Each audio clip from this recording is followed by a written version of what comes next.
everybody, it's the Gem Book Reviews. I'm coming to you with my December wrap-up as well as my current TBR for the week of December 4th. The first book I'm going to talk about is Hook, Line, and Sinker by Tessa Bailey. This is the second book in the Ballinger series. I haven't yet read It Happened One Summer, but it is on my TBR. I liked the cover of this one first, so I decided to go with that. And honestly, I'm not mad. They have a character named Opal. Me. And it was an all-around 5-star book. I loved the banter and the can they, will they, won't they between Hannah and Fox. In this one, it is a sister's brother-in-law's best friend romance, whatever you want to call it, that trope. That's the trope for this one. It is a super sexy romance. Hannah and Fox met the summer before when Fox gave Hannah a Fleetwood Mac album at the end of the summer after they had spent some time together in a record store helping out her sister Piper. So it takes place a couple months later. Hannah and Fox have been texting over their time apart. He works on a crab boat, fishing and collecting crabs, and she is working as a director's assistant in a film studio. So Hannah comes across a new production for her film crew that she's working on and decides that the set should be set in Maine, which is where they're, I think it's Maine. Honestly, I can't remember. So that she can run into Fox again, and while she's there, she ends up having to share a spare bedroom at Fox's apartment for the remainder of her stay. Of course, close proximity, you can't touch her. Loved it. I love Fox. I loved his backstory and how he was willing to overcome it, as well as opening up his walls and his vulnerability. I really liked that about his story. He had a lot of touching lines. It really melted my heart. I highly recommend Hannah and Fox's story, and it does not matter to which way you read them. Honestly, I think you could easily just skip book 1 and go on to book 2. Highly recommend. I would read more Tessa Bailey in the future. I plan to. She's on my TBR. I've got tons of her books. Can't wait to get there. The second book we're going to talk about is Proof Positive by Philip Margolin. Now this is considered a law thriller, so it has more to do with forensics, not to do with police more than anything. It has more to do with people who are in the court system, the lawyers themselves, the victims, and generally around people in the law department. This is supposed to be a series, but I found that it didn't often focus on the girl who the series is about. She is kind of a back-end character to the end of the story, and you didn't really need to read any other books to know what's going on. I did have some difficulties with this book in terms of occasionally there was a character where I was like, okay, you came out of nowhere, who are you?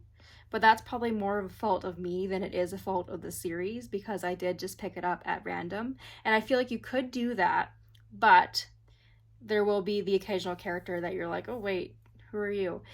Yeah, that happened to me once or twice. But I think as a whole, the series just has a lot of characters, so you really have to differentiate between what their job is, what they're doing. What I liked about it, because I read the audiobook, not the physical book. I did the abridged audio, which is the first time I've ever done an abridged audio before. Yay me. But this one was spectacular because I liked they had one of those like podcast overrode music that goes into each chapter that gives you like the spine chilling of like, ooh, someone's about to get murdered. That kind of feeling, they gave you that, as well as I found that the guy who is the murderer, you find out right away, it's more about how he got away with it and how these lawyers are going to bust him on it. So that part is really fun because you know why the killer did it, what he's trying to protect, and it's more about the lawyers and the forensics people around him trying to figure out the mystery of who actually did the murder. I gave it a 3.5. I really enjoyed it. I would read more from this author as well as more from the series, but I did find that one of the last flaw that I had with it was towards the end, you kind of felt that there was no wrap up for a mystery that happened early on in the story. But that's once again a me problem, because I felt like I just wanted them to outright say this is who killed so-and-so. I didn't want to be guessing because there was two rival gangs. They don't play a huge integral part of the story, but they are kind of in the background and why these characters are getting into other mysteries that go into this murder, essentially. The next book I'm going to talk about is Dare to Marry You by Julia Jarrett. Dare to Marry You is Hunter and Kat's love story, continued on from Dare to Kiss You. This book is the wedding. We're so excited for the wedding because we haven't yet from Julia gotten a wedding book. This is our wedding book. I'm so hyped for the wedding book. And you guys have to wait till December 13th to get it. It's a 5-star read for me. Hunter's anxiety and his feelings about getting married in front of a bunch of family and friends, I could relate. I'm supposed to get married at some point, and I have major anxiety that constantly contradicts. So I totally get Hunter's feelings on it, and I also love that Kat is able to pull him out of that all the characters in this book are so heartwarming. They're such a hug. This isn't a spoiler alert because we already know this going in on the bio. Kat gets pregnant before the wedding. So of course it's kind of funny because the brothers, if you know the brothers, you know they're gonna react to this one way or the other. So it's about hiding the pregnancy, getting to the wedding. It is a fun time. 5 stars, 5 stars, 5 stars. Just read the book. Get the book. Read the book. Julia is amazing as always. Okay, so now we're going to get into my TBR books. First on my TBR this week, we have Private Property from Skye Warren. Jane Mendoza, who signs up to be a nanny for a little first grade girl named Paige. And this is a soft Jane Eyre retelling with a little bit of spice. So you're gonna get, I'm not sure how much, but you're gonna get some chili peppers in there.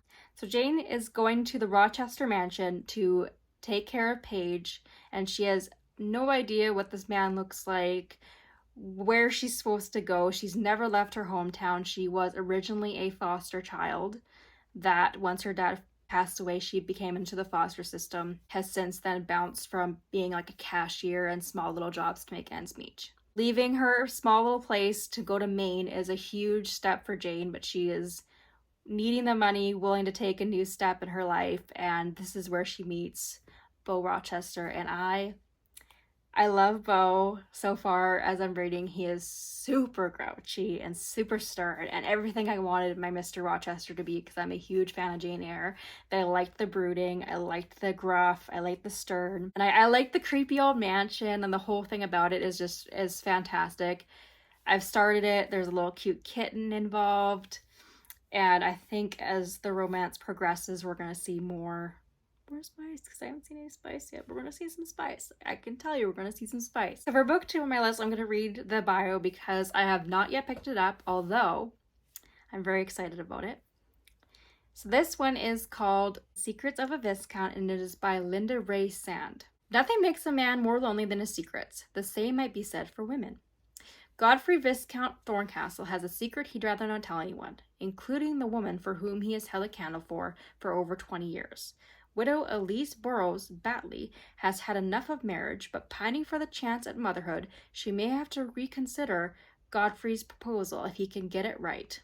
The man believes the rumors about Elise, none of which are true, but then she has some preconceived notions about him, including one that suggests he's a man of experience. Nothing could be further from the truth. Never read Linda. This would be my first one, but the book was free on Kobo, as well as Skye Warren's book was also free on Kobo, so you might want to check that out. I'll try to link it below if I can. I'm really excited to try it because it is historical romance, and I haven't done a historical romance for a long time now, and I'm ready to dive back in, ready to start a new romance. The third book in my TBR for this week is Nancy Drew's mystery series number 8, which is called Nancy's Mysterious Letter. I am doing a reread of the series because I didn't originally finish when I was younger, and I would like to actually get all the way to the end. My amazing father-in-law has gone ahead and helped me collect the last 2 that I was missing for my whole collection. So now I have the complete collection at my library. I'm ready to read. I'm on book 8. So the mysterious letter is about Nancy Drew, who receives a letter from England intended for an heiress and not Nancy, who is also named Nancy Drew, and she undertakes a search for the missing young woman. And it becomes obvious that a dangerous man is determined to prevent them from finding the heiress. or himself. And clues lead Nancy to believe the villainous Edgar Nixon plans to marry the heiress and steal her inheritance. Ooh, I love that. I love the plot of that. It sounds amazing. I can't wait to get to it. I thought I'd already read it because there's another book previously in the series where there is another mysterious letter of some sort, but this is not the same book. So they gotta change the title of that a little bit, but we'll let it slide. Great, so that is my TBR for the week of December 4th and my wrap up from the earlier of December. Stay tuned, guys. I'll post another video soon. Take care and happy reading.